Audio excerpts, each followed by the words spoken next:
Welcome to the Barrier Breakdown, Disrupting Mental Health podcast, where we talk about the clinical and practical issues that face those working in the mental health industry.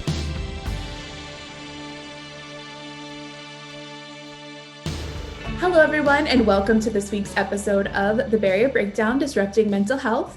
My name is Erin Molyneux-Bailey. I'm the Chief Operating Officer at Cognitive Behavior Institute, and my co-host, Dr. Kevin Caradad, who is the CEO and owner at Cognitive Behavior Institute.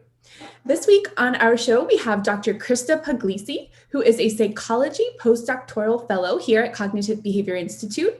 She has been with CBI for the past 2 years, performing psychological, social, emotional, and neuropsychological evaluations with children, adolescents, and adult clients in a variety of medical, mental health, and diagnostic profiles. So Dr. Krista Pugliesi, thank you so much for joining us on this week's episode of The Barrier Breakdown. Absolutely, Erin. Thanks for having me. Sure. So we are really excited to start the conversation by asking you, how did you get interested in psychology and mental health? Yeah, so I think there's a pretty strong line going back to my college days. You know, gen ed requirement was psychology, and it just piqued my interest. I hadn't declared a major at that point, and so then I enjoyed it so much. I took a couple more classes and really kind of came to be just by all the different classes I needed to take. Is the love of psychology and just my passion for mental health in general. Awesome. And can you tell our listeners who may not be familiar a little bit about what are neuropsychological evaluations?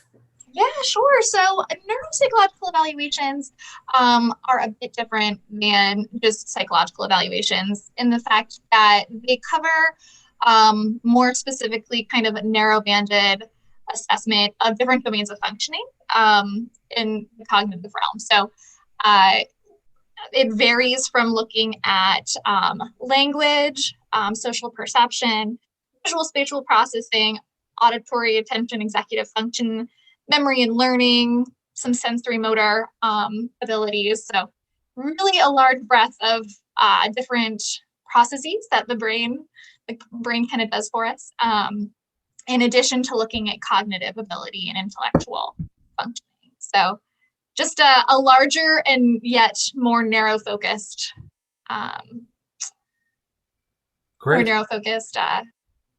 at the brain and how it operates. You know, one of the things I know we are very excited about is trying to get the best outcomes for all our clients. Mm-hmm. And one of the ways we've been doing that is with psych testing. I think, ADHD testing is one that seems to be kind of, at least my experience that I'm dealing with on one side, seems to be a big demand. But one of the things I often see is kind of that clarity of diagnosis, because many individuals will come in on medications for a very long period of time or looking to be on meds. And I'm not so sure whether ADHD is indicated. And my concern is, there are medications that have significant side effects and used for long-term. There's a cost impact, side effect impact, comorbidity impact. So how do you think your psych testing fits into trying to get best outcomes for clients? Yeah, no, absolutely. I feel like pathway to treatment is very important, right? And so we know that there are certain evidence-based procedures, practices, different theories that align best with certain diagnoses. So I kind of believe that undergoing psychological evaluation, some neuropsychological testing, sometimes will kind of just shed light on how are the brains functioning and give us more data in order to get us those best outcomes that you were referring to. As a clinician, and I know many of the listeners here are master's level clinicians, and doing diagnostic assessments, depending on what tools you have or your format, it can really influence you to a degree to get clarity about a diagnosis, and then what referrals and treatments you make. Have you seen anything specific over your time with referrals on particular diagnoses that are either misdiagnosed or difficult to make because kind of psychological testing stands out by itself and its ability to make that versus kind of a more of an interview? Can you speak more to that? Yeah, absolutely. So I absolutely have seen very complex cases, right? We as humans are an absolute combination of different events, right? So I'm thinking of like the biopsychosocial model particularly. And so when we look at psych testing, you're right. I feel like because there are so many different things that people, come in with, and then diagnoses are kind of tossed around, it becomes a bit murky. And so, I think just the nature of being complex, the testing just gives us a little bit more clarity in terms of overlapping symptomology. And so the differential diagnosis piece is kind of where it comes into play, because there is a lot of comorbidity and a lot of overlap in a lot of these different mental health diagnoses that we see. Some of the areas I see typically is when there's a significant trauma history, or severe anxiety or OCD. Oftentimes they can mimic so many other things, including bipolar disorder, which I've seen people where I feel maybe don't have appropriately diagnosed, at least from my experience in these individual cases, and they're getting on ADHD meds, or vice versa, getting treated for ADHD when it's another diagnosis, trauma or what have you. How have you seen that play out in your assessments? Yeah, so I mean, similar to you as well, I've seen people come in with bipolar diagnoses where it is more of an ADHD presentation. And so different medications, that has implications for medications down the road, right? So also on the counter, right? So someone who has a diagnosis of ADHD will sometimes look like someone with bipolar or borderline personality disorder. I guess the point is that they, like you said, Kevin, they're incorrectly diagnosed based on the testing data, which doesn't support the diagnoses that were given. And now with more diagnostic clarity, we're able to give them what is hopefully a better outcome in terms of social emotional functioning, just their everyday living. Great. Can you give some examples of where you think the testing really clarified diagnosis and changed the course of treatment and individuals improved as a result of it?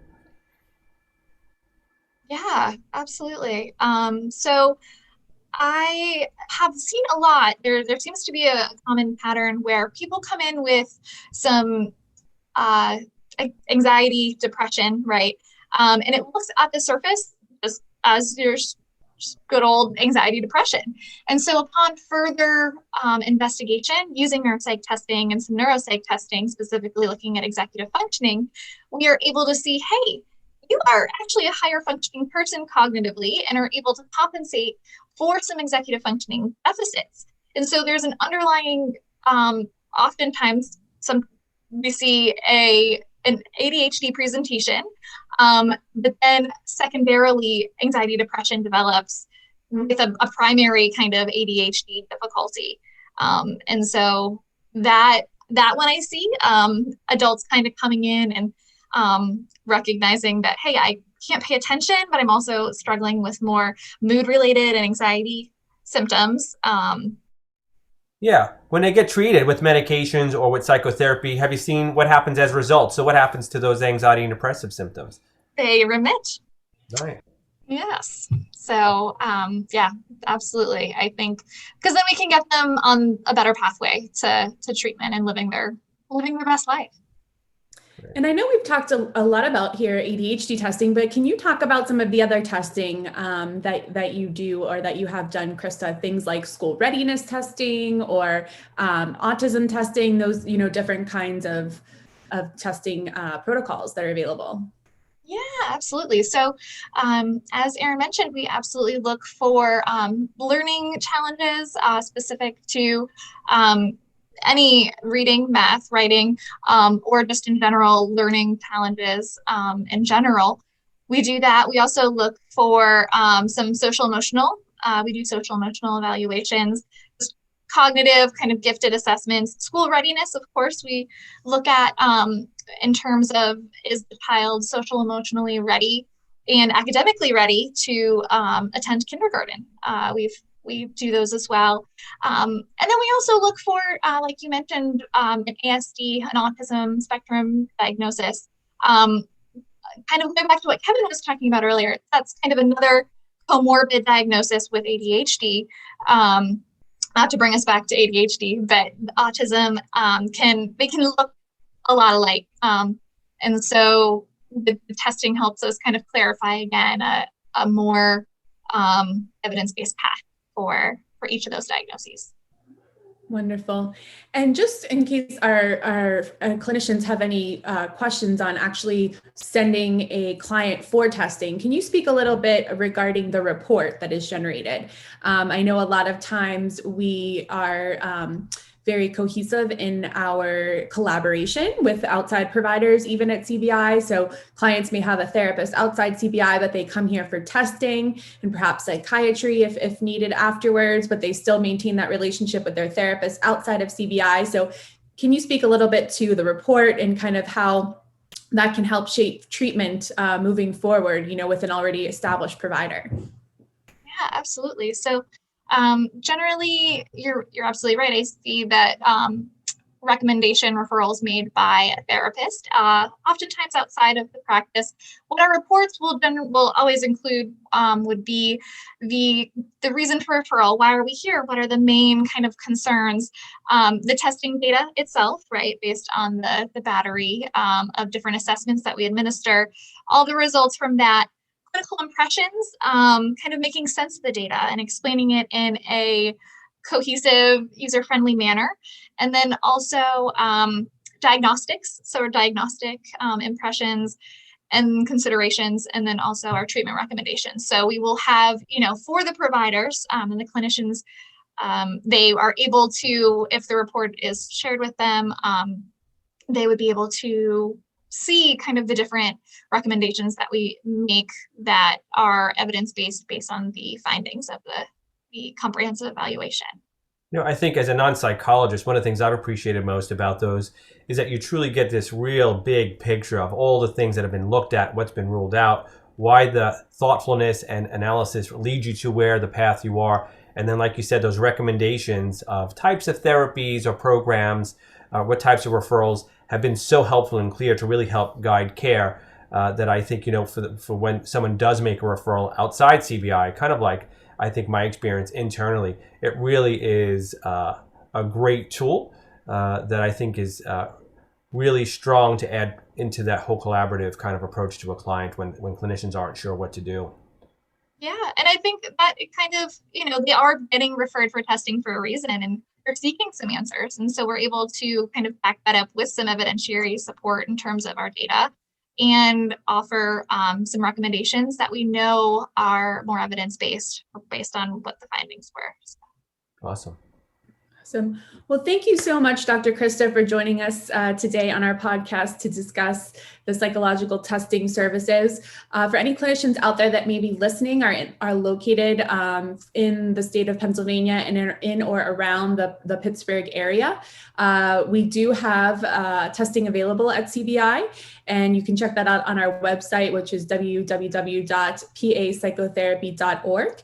And if you send any clients over, they just may be lucky enough to get some testing scheduled here with Dr. Krista Pugliesi for an in-depth look to see how their course of treatment can be improved. So thank you so much for taking the time today, Krista, for being here with us. Absolutely. Thank you guys so much for having me. Yeah, thanks. It's awesome. And thanks so much to our listeners for this week's episode of The Barrier Breakdown. We hope to see you next time, and we hope you stay safe and healthy. Take care. Thank you for listening to The Barrier Breakdown, Disrupting Mental Health. Listeners can find all of our episodes on YouTube, Apple Podcasts, Spotify, and Podbean.